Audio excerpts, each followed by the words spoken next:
Yan naman, mamimigay tayo ng 100 pesos na GCash sa tatlong follower na nakashare. So, napakaswerte nung mapapadala natin kasi ang mechanics, 10, 20, 30. So, magbibilang tayo ng 1 to 10.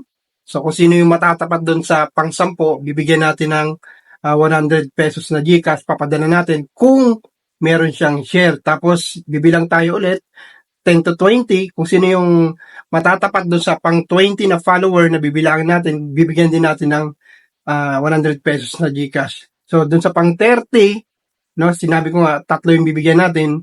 Doon sa pang 30, kung sino yung natapat doon sa pang 30 na bilang na follower, ipapadala natin ng 100 pesos. So, let's start and congrats in advance. Ngayon, pupunta tayo sa dashboard. So, nandito tayo ngayon. So, meron tayong 801 follower.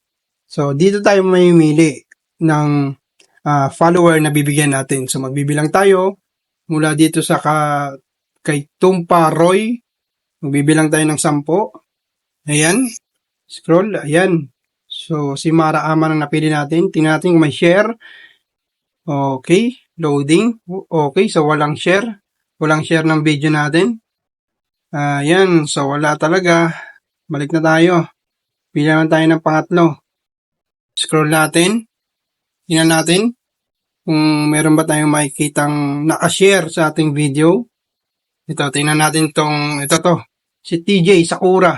Tingnan natin kung may share ha. Ayan, on the spot yan. Wala rin. Sayang. Pangalawa na ito. Pangalawang na to. Bunot natin. Sayang. So, tingnan natin yung pangatlo. Bilang tayo ulit. Kung 30. Tingnan natin kung meron ba. Ito, si Sino TV. Ito si Idol. Tingnan natin kung may share. Wala rin. Sayang.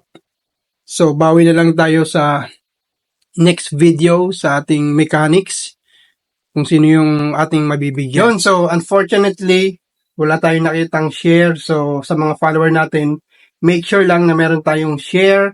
At malay mo, ikaw yung matapatan natin ng ating mga mechanics para mapadala ng 100 pesos na GCash. So, yun lang. See you on the next video. Bye-bye!